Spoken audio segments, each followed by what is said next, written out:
Hola, ¿qué tal? Muy buenas noches, bienvenidos. Muchas gracias por la compañía, como siempre. La salud se ha puesto en el tapete, se ha puesto en las portadas de las noticias en las últimas horas, entre otras cosas por la situación de la mutualista Casa de Galicia. Y es en eso en que nos vamos a detener, entre otras cosas, cuando conversemos dentro de algunos minutos nada más con la señora ministra de Salud Pública, con la doctora Susana Muñiz. Vamos a hablar de esa posible intervención que va a hacer Salud Pública con Casa de Galicia, pero también de otros asuntos, por ejemplo, el trabajo sobre violencia de género, este convenio que hay a nivel de la justicia, cómo viene trabajando Salud Pública, qué pasa con los costos de los medicamentos, bueno, en fin, varios asuntos que vamos a conversar con la Secretaria de Estado dentro de algunos minutos nada más. También, bueno, panorama político electoral, estamos a 6 días de esta segunda vuelta que se nos viene. Y vamos a conversar a propósito de una definición del pasado fin de semana con los colorados, con Ballistas de Ley, con el senador José Amorín, sobre lo que resolvió su sector, pero también un poco cómo se encara la realidad de esta colectividad a futuro. Se le viene una elección de los miembros del Consejo Ejecutivo Nacional del Partido Colorado. ¿Qué va a pasar con Vamos Uruguay? ¿Qué pasa con Ballistas de Ley? ¿Cómo se va a hacer esa definición? ¿Y qué pasa con los liderazgos? ¿Qué pasa con Bordaberry y con el propio Amorín? Bueno, vamos a conversar precisamente con el legislador de Ballistas de Ley dentro de un rato sobre el final de nuestro programa también en el día de hoy. Y a eso, como siempre, el aporte de nuestros compañeros, a quien ya saludo. Nicolás Núñez, ¿cómo estás? Buenas noches. Buenas noches, Alfredo. Buenas noches a todos los televidentes. Estamos viendo una especie de boom del consumo y eso que todavía no empezó el mes de diciembre. El fin de semana abrió un local comercial aquí en nuestro país y se registraron imágenes. Por lo pronto, yo no tengo demasiados recuerdos de algo similar.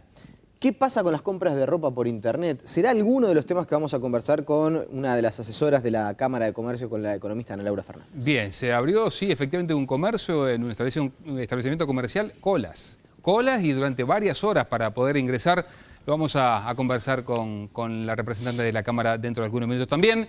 Y saludo a Daniel Rodríguez. Dani, ¿cómo estás? Buenas noches. Hola, Alfredo, buenas noches. Vamos a conocer aquí en Entre Líneas el trabajo de Enclave Electoral, un grupo de profesionales que está analizando los programas de gobierno de los partidos, sacando conclusiones acerca de cómo está instalado en cada programa el trabajo de la sociedad civil organizada, qué compromisos hay, qué conclusiones sacaron tras analizar los programas, sobre todo del Frente Amplio y del Partido Nacional. Estaremos con una entrevista especial aquí en Entre Líneas analizando este tema y conociendo este trabajo que tiene varias conclusiones. Un comparativo interesante que si bien todavía no se ha hecho público, vamos a tener algunos adelantos, algún avance también en el programa de hoy.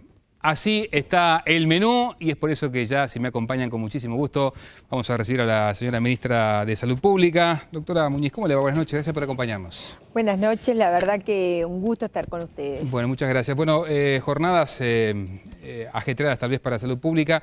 ¿Se va a intervenir Casa Galicia?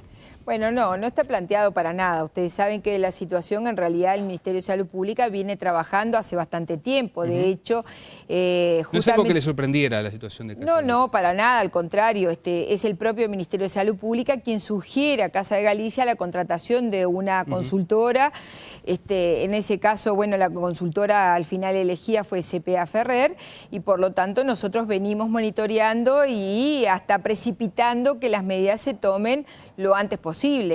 Digo, sin tener sin decir cuáles deben ser las medidas porque no corresponde, sí que se tomarán medidas justamente para lograr una reducción de los costos. ¿Y las medidas propuestas son compartibles por el Ministerio? Por ejemplo, el adelantamiento de algunos retiros, jubilaciones anticipadas. Bueno, nosotros justamente nosotros no dimos una postura de cuáles debían ser las medidas, ni tampoco si las íbamos a compartir o no compartir. Nosotros estamos atentos a cuáles son esas medidas, venimos monitoreando y por lo tanto una vez que se implementen vamos a ver si se van logrando las metas propuestas. Por otro lado, nosotros lo que sí nos fijamos es algunos indicadores asistenciales que son los que se van a seguir monitoreando. ¿Por qué nosotros no tomamos otras acciones? La primera cuestión es que hay que saber que desde el punto de vista jurídico no tenemos esas potestades. En segundo lugar, ¿por qué no las tenemos? Porque además no hay en este momento suspensión del pago de salarios, sino que los salarios se están pagando, los proveedores siguen llegando los insumos, ¿verdad?, hasta Casa de Galicia y no hay tampoco problemas asistenciales. Por lo tanto, no entendemos que tengamos que tomar otras medidas. Se ha escuchado que una solución definitiva a la situación de Casa Galicia es una futura eventual fusión con alguna mutualista del mercado. ¿Es una solución que a priori el Ministerio ve como viable?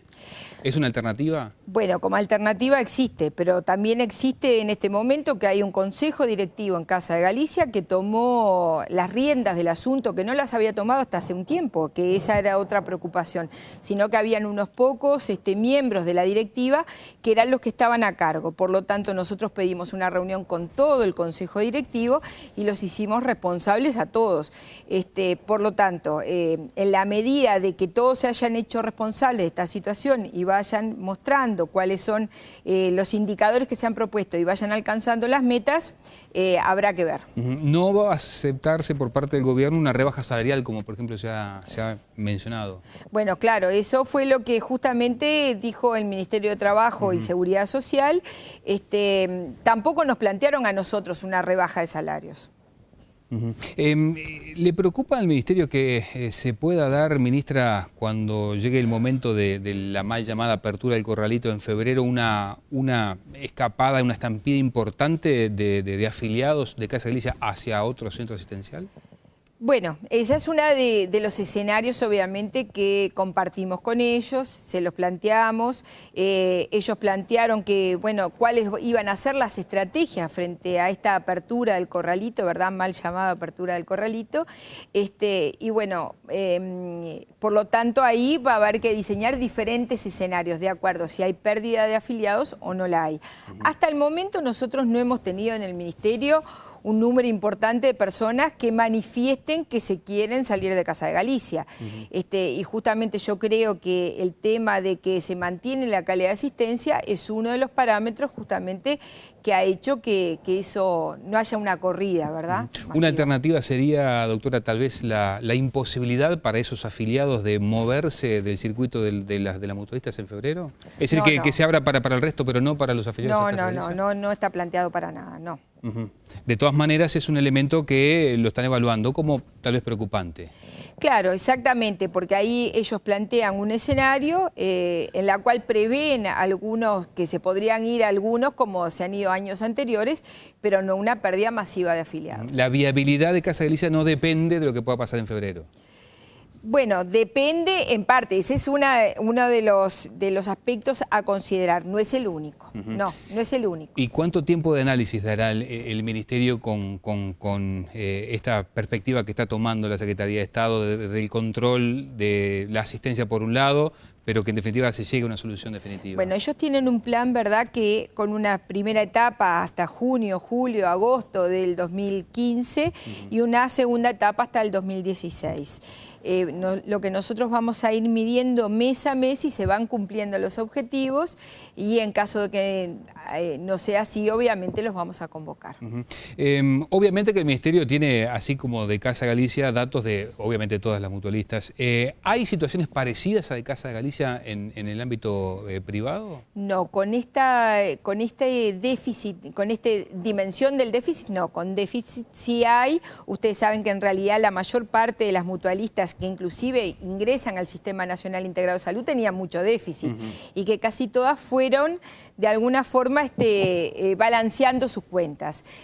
Casa de Galicia aún no lo logró y por lo tanto sí estamos justamente en esta situación, en este momento y de tanto monitoreo. En caso de que la alternativa sea, como decíamos, la fusión, ¿hay capacidades en las mutualistas del mercado para absorber la cantidad de afiliados que tiene Casa de Galicia? Sí, sí. ¿Eso no sería inconveniente?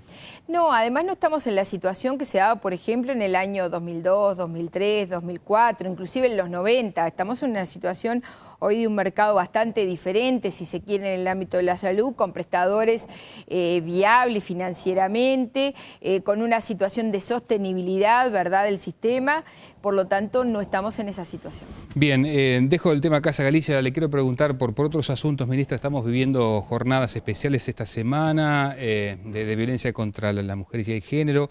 Hace poco tiempo el Ministerio firmó un convenio con la justicia para un mejor abordaje de situaciones de violencia de género. ¿Cómo viene marchando eso? ¿Cuántos adelantos se han podido lograr? ¿Qué resultados se tienen? Bueno, en realidad yo no puedo hablar hoy de adelantos, porque bueno, esto obviamente es un proceso y va a llevar un proceso, también un tiempo.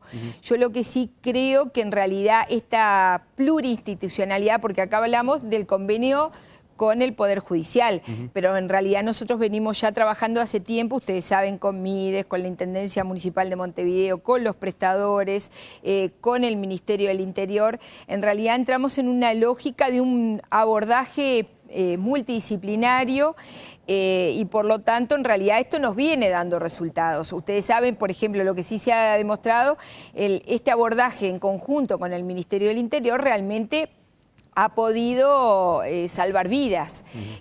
Ahora, con el Poder Judicial, obviamente estamos intentando entrar en una lógica en común de compartir información, de pensar juntos en el abordaje, y yo creo que vamos a ir bien, pero todavía es muy precoz para decirlo, y son procesos que van a llevar mucho tiempo.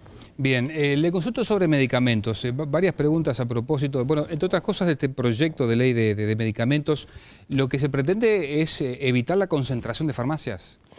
Bueno, a ver, sí, hay varias cosas. En realidad, sí, obviamente siempre se trata de evitar un monopolio u oligopolios que pueden ser dañinos justamente, ¿verdad? Y en realidad lo que se intenta en realidad con un proyecto de ley de medicamentos, la primera cuestión, y hay que decirlo, es que en la ley de creación del Sistema Nacional Integrado de Salud sí hay un compromiso en realidad de tener una legislación por el tema medicamentos. Ustedes saben que hay normativa, la normativa es absolutamente obsoleta y por lo tanto hay varias cosas más que hablar, ¿verdad? Como es el tema de lograr la accesibilidad con condiciones de calidad y de equidad y todo lo que es el respeto de todo la cadena, ¿verdad? De suministro del medicamento, de producción y suministro del medicamento, así como cómo llegan también a la población usuaria. La definición de farmacias de primera categoría, ¿verdad? Y el resto, las droguerías y todo lo demás. Entonces, en ese marco también hay una cláusula que tiene que ver con evitar una concentración excesiva que impida la accesibilidad. ¿Ya está pronto el proyecto? No, aún no. Todavía está en discusión. Ustedes saben que en realidad es un año bastante especial, bastante complicado, con lo cual yo veo difícil en realidad que ese proyecto de ley pueda salir en lo que va del año, ¿verdad? O en lo que sigue el año, pero bueno, es un planteamiento que dejamos para el futuro. Sí, en realidad hay una parte, sí, pero todavía no está discutido con todos los actores que es necesario. Parte de los informes de transición que tiene que hacer el presidente. Exactamente. ¿Qué dicho sea de paso ya se están haciendo esos bueno, documentos? Sí, en realidad la OPP está indicando cuáles son las normas justamente de la creación de ese, para que sea más operativo, ¿verdad? Los informes de transición y sí, se empiezan a elaborar, cómo no. Bien. Ministra, esta pregunta seguramente mucha gente se la puede hacer. ¿Por qué el Ministerio se ha negado en algunas oportunidades a otorgar medicamentos de altos costos y se ha tenido que ir por la vía judicial para lograrlo? Bueno, en realidad cuando el Ministerio se ha negado es porque en realidad no hay evidencias científicas que avalen el uso de determinados medicamentos. Por ejemplo, y yo en esto quiero ser muy criteriosa y decir además que el Poder Judicial y nosotros no estamos obligados a tener la misma mirada, sí a intercambiar información. Las miradas son diferentes, pero el Ministerio de Salud Pública, ustedes saben que los medicamentos que avalan tienen detrás de sí determinado aval científico, ¿verdad? Medicina basada en la evidencia. Sin embargo, el Poder Judicial muchas veces nos ha obligado al Ministerio de Salud Pública, por razones que entienden necesarias, a suministrar determinados medicamentos que para nosotros no cuentan con ese aval científico, o por ejemplo, muchos de ellos que son letras y números. Cuando estamos hablando de letras y números, estamos hablando de medicación que está todavía en experimentación. Por lo tanto, el Ministerio de Salud Pública aún no la avala. De todas maneras, en los juicios que se ha perdido hay una constatación de que efectivamente o eran necesarios o se estaban recetando por parte de los profesionales.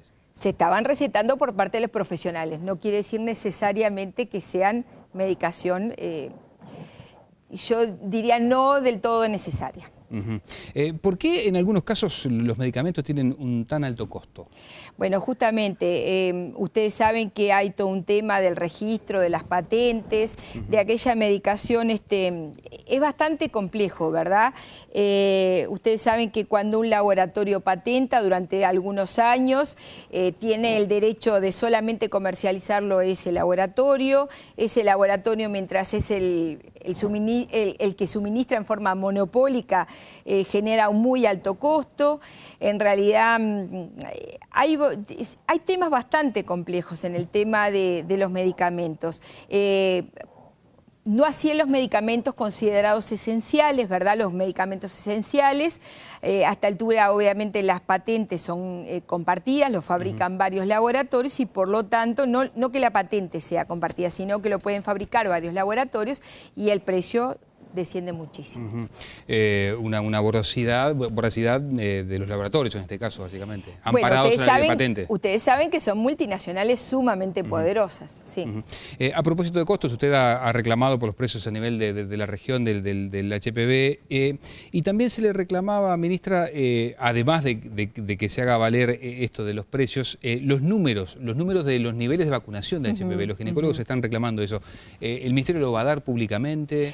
Sí, a ver, yo en realidad a mí me llama la atención porque en realidad no entiendo demasiado cuál es el objeto, ¿no? En realidad nadie me pregunta cuáles son los números de la vacuna antisarampionosa, ni de la triple viral. Entonces me llama mucho la atención y no entiendo realmente. Cada vez que alguien pregunta o alguna corporación pregunta por el número de algún acto, en realidad no sé si es para tomar una postura o para tomar una postura a la sociedad que no tiene demasiado objeto. Esto nos ha pasado también con las cifras del aborto, ¿verdad? Pero lo que sí podemos decir es que en realidad más del 50%, yo no tengo exactamente las cifras, más del 50% de las adolescentes de la cohorte se vacunaron, pero sí tenemos una dificultad, que es que se da la primera dosis y después, a pesar de los continuos alertas, ¿verdad? Ustedes saben que reciben las adolescentes por mensaje de texto, no logran completar las 3 dosis. Esto ha ocurrido así en otros países también. En este momento estamos reconsiderando si no pasar a un esquema de 2 dosis para que sea más fácil, pero bueno, es una dificultad que existe en el Uruguay como existe en el resto de los países del mundo. ¿Y cuándo se estaría tomando esa determinación? Bueno, y seguramente en esta semana o la que viene. Bien. Ministra, le pregunto por ACE, ¿le preocupa al Ministerio lo que está pasando por estas horas a nivel de los CTI, por ejemplo, los CTI públicos, con una amenaza de huelga, más que amenaza, puesta en práctica de amenaza de huelga? Bueno, preocuparnos más que preocuparnos nos ocupa. Acá lo llamativo o lo que a nosotros, la consideración que nosotros hacemos es que en verdad nosotros desconocemos cuál es el sentido de este conflicto. Eso es lo primero que quiero aclarar. Es cierto que los trabajadores, por ejemplo, de que están en comisión de apoyo, no desconocen a la Federación de Funcionarios de Salud Pública como su negociador, pero también es cierto que la mayor parte de los trabajadores de comisión de apoyo están afiliados a la Federación y no a FACE. Esa es la primera situación. La segunda situación es que en realidad frente a esto, frente a los anuncios que habían hecho la semana pasada, el Ministerio de Trabajo convoca a una mesa de negociación, que yo a esta altura no sé si se va a llevar a cabo por la situación que se generó hoy, en la cual les dice, bueno, viene la Federación y vengan ustedes también. Y en realidad inician igual, en forma unilateral, unas medidas de lucha que en realidad bastante poco o bastante que en realidad uno no sabe bien a qué se quiere llegar. Se va a suspender la tripartita porque se había anunciado para el miércoles. Se anunció para el miércoles. No, digo, no lo sé. Pero a mí me llama mucho la atención porque en realidad siempre la tripartita se hace en condiciones que no hay medidas. Ahora que hay medidas no lo sé. ¿Usted cree que hay algo de fondo más allá Sí, seguramente. ¿Y qué intuye? No sé, en realidad no sé si hay una lucha por el poder entre 2 sindicatos, no sé si hay una movida en la semana que se terminan las elecciones, en verdad, no sé, no quiero, pero en realidad sí no hay un argumento claro. A propósito por lo menos para mí. Ajá. A propósito de ACE, ministra, yo recuerdo después de la famosa aquella interpelación que se le hizo por los episodios que se vivieron con el procesamiento de Alfredo Silva, que se iba a hacer una investigación sobre todas las empresas tercerizadas que tenía ACE. ¿Ha habido algún resultado? ¿Se viene avanzando en ello? Sí, en realidad quien está haciendo la investigación es ACE, por lo tanto en el Ministerio hasta el momento no sabemos bien cuántas empresas ya se investigaron, cuántas no, cuántas faltan por investigar y a que no hay un informe todavía no ha terminado. Ajá. Exactamente. ¿Y el cargo que dejó Silva vacante se va a llenar o no se va a llenar? Bueno, sí, no hay la necesidad de salir corriendo y llenarlo rápidamente, ¿no? Eso lo ha manifestado el presidente de la República, y por lo tanto hasta ahora en verdad no se ha hecho ninguna movida, seguramente quizás sea mejor esperar al próximo periodo y hacer elecciones como se debe y por lo tanto ahí se llenará el cargo, pero la idea es que sí, que se va a llenar. Bien, sobre el final, ministra, ¿dónde se ve en el futuro en un eventual tercer gobierno del Frente? Bueno, no lo sé, de donde podamos aportar está bien. Yo tengo mi cargo, ustedes saben, presupuestada en ACE, soy médico de ACE, así que en verdad en principio voy a volver a ACE, salvo que el presidente o quien sea determine otra cosa. Si le piden que se quede, usted se queda. ¿Está a gusto en el ministerio? Sí, no es que esté a disgusto, pero bueno, en realidad no hay nada planificado al respecto. Está bien, pero no me responde. Usted, si le piden, se queda. Bueno, lo veremos, no sé. Doctora, gracias por acompañarnos. Gracias a ustedes. Amigos, primera pausa. Enseguida hay más Entre Líneas. Ya venimos.